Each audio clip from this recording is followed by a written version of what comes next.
Fala pessoal, tudo bem? Hoje vamos fazer mais uma resenha de livro, tá? Tô com um cenário meio que improvisado porque cheguei recentemente no Brasil, mas o livro que vamos fazer uma resenha hoje é O Mínimo sobre o Conservadorismo.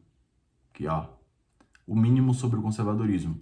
Esse livro é um lançamento da editora O Mínimo, que ela pega alguns temas mais complexos, escolhe um autor e faz uma espécie de resumo, né? Ou algo mais compactado. E ninguém melhor para falar sobre conservadorismo no Brasil hoje de que o Bruno Garchagen, tá? Que eu já vou falar sobre ele. Antes disso, você encontra esse livro na Vida Editorial. Você vai na Vida Editorial e encontra esse livro com 5% de desconto utilizando o meu cupom. Você coloca lá Gabriel5 e tem um desconto especial sobre esse livro aqui. Mas sem mais delongas, vamos entrar em relação a esse livro. Antes de falar do livro propriamente dito, eu quero mencionar sobre o autor, né? O Bruno Garchagen. O Bruno Garchagen, ele dispensa comentários. É um cara que já está aí há muito tempo tratando disso, tem uma longa história em relação ao conservadorismo.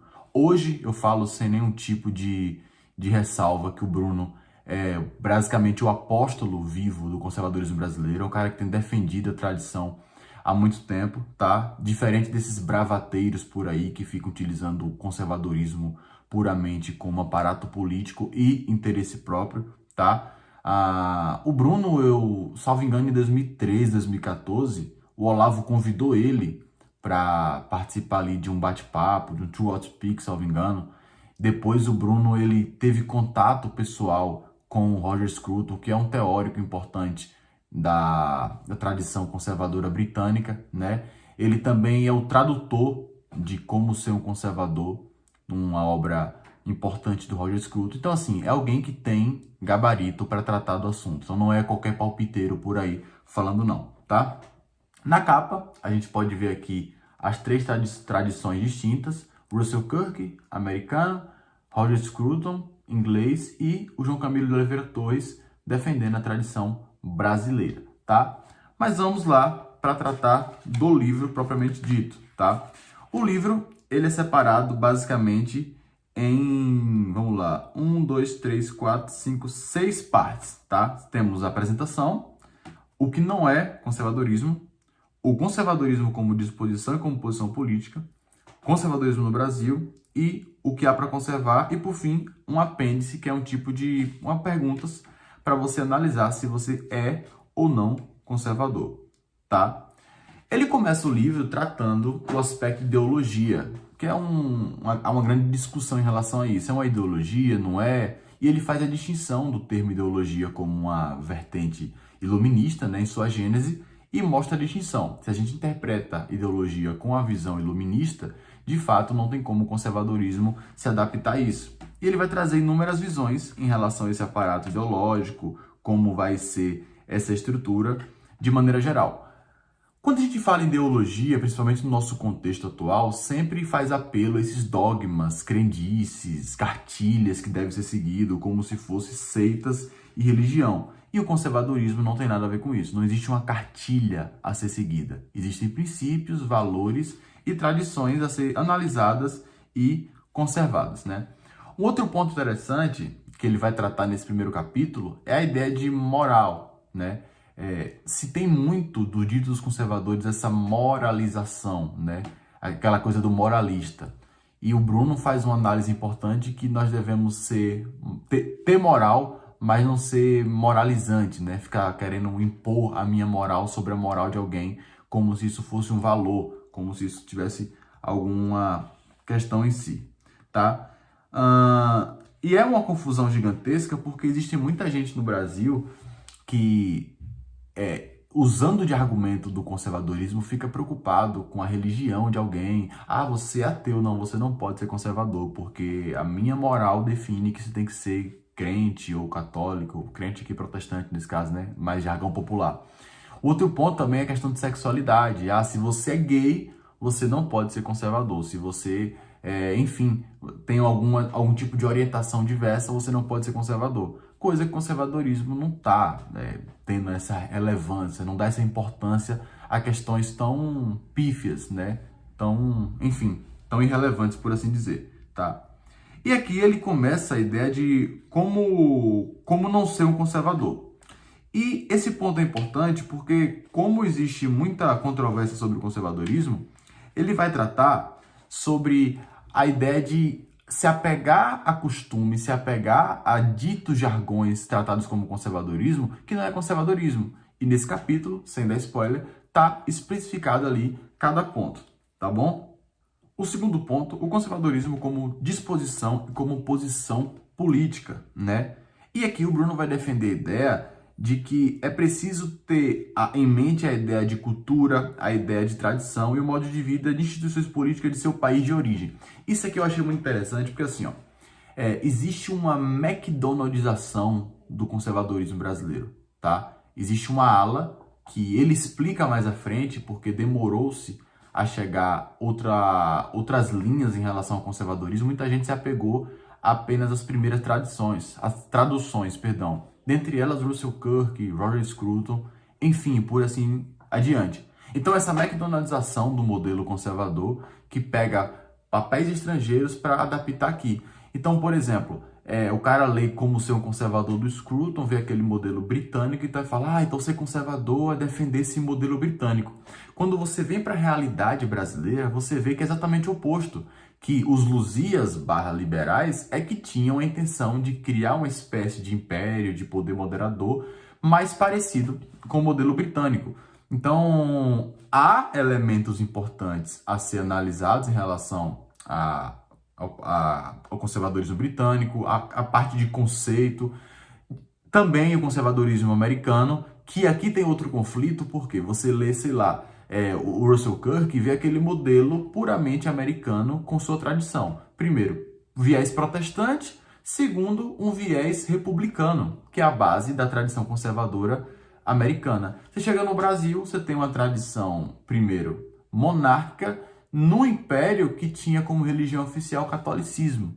Então, assim, você vai ter um conflito aqui inevitável, né? E ele vai mencionar alguns nomes aqui que eles tratam como conservadores ou proto-conservadores que vieram antes. Então ele coloca Aristóteles, o Richard Hooker, Edmund Burke e o meu conterrâneo baiano, o Visconde de Cairu, tá? O Visconde de Cairu. Então o ponto mais importante que eu achei aqui, para não dar spoiler do livro, é essa distinção. No capítulo que leva o tema conservadorismo no Brasil, o Bruno Gachag ele dá um panorama em relação ao modelo que inicia o conservadorismo com o Bernardo Pereira Vasconcelos. Seu pupilo, o Visconde de Uruguai, também vai ter atuação nesse segmento um pouco depois.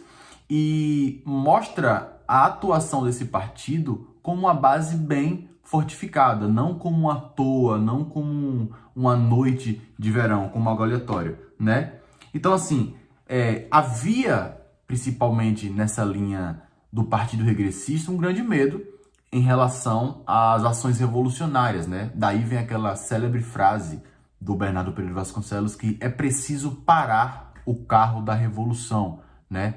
Porque havia um movimento republicano, revolucionário, atuante pela regência Feijó, principalmente depois, que vai atuar nesse sentido. Então eles vão garantir essas bases principais até se formar os chamados Saquaremas, né? Ele dá a distinção desse nome, que havia ali um município no Rio de Janeiro, salvo engano, era a fazenda do Itaboraí. Posso estar falando besteira, depois eu vou confirmar, mas eu estou aqui de supetão. Era a fazenda do Itaboraí, que era lá em Saquarema, no Rio de Janeiro, e essas pessoas se reuniam ali para discutir o Brasil, por isso ficou chamado Saquaremas, até de um modo pejorativo, pelos luzias.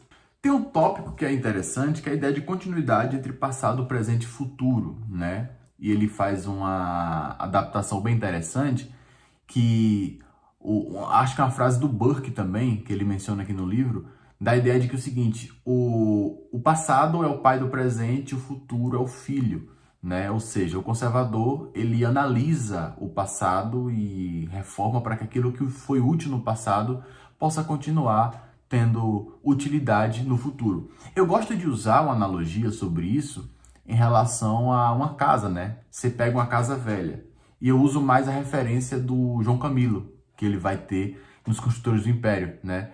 que o João Camilo ele faz ali uma distinção entre imobilistas, reacionários, conservadores e progressistas. Ele coloca 4 pontos. Eu separo em 3, né? Que o reacionário, ele vê uma casa, por exemplo, a casa tá velha, para o reacionário aquela casa tem que ficar para sempre naquele estado de velhice, né? O progressista vai pegar a casa velha, vai destruir e construir uma casa nova.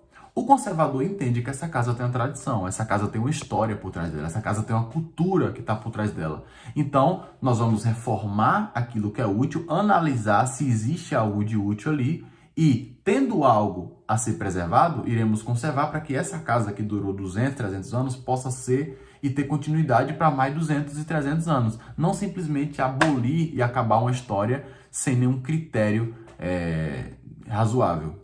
O último capítulo, onde ele questiona o que há para conservar, é interessante que ele traz menção daquilo que de fato foi a nossa tradição conservadora. Então, assim, vamos parafrasear aqui.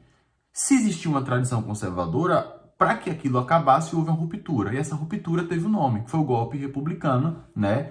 Que forjado ali pela ala positivista, que fomentou Deodoro da Fonseca, no dia 15 de novembro de 89. Então, há uma divisão entre Brasil pré-república e Brasil pós-república. O que há para conservar? Primeiro, trazer de volta o nosso modelo, preservar nossa tradição, trazer à tona nossa cultura e preservar toda essa nossa base. Ele começa a mencionar, inclusive, o nosso aparato, a nossa língua, né? Que a nossa língua é uma coisa a ser conservada. Existe uma história por trás da nossa língua. Não é simplesmente obra do acaso, né? E ele coloca, inclusive, que numa época de deturpação da língua, nós, como conservadores, devemos lutar em defesa da nossa língua, tá bom? Outro ponto também do que é para ser conservado também é a identidade brasileira, né? Ou seja, ele menciona um tópico aqui que aqui não é a Inglaterra nem os Estados Unidos, né? Aqui na Inglaterra, nos Estados Unidos, que já é no tópico o que não deve ser feito.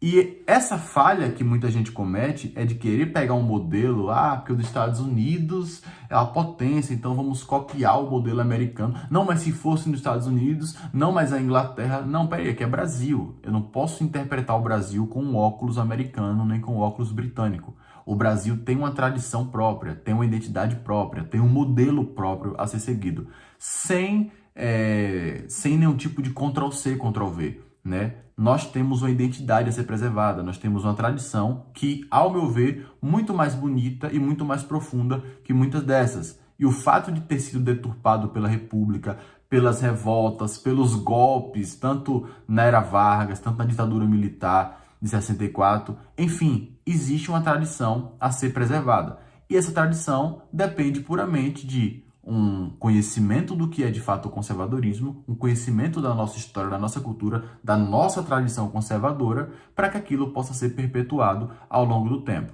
tá bom?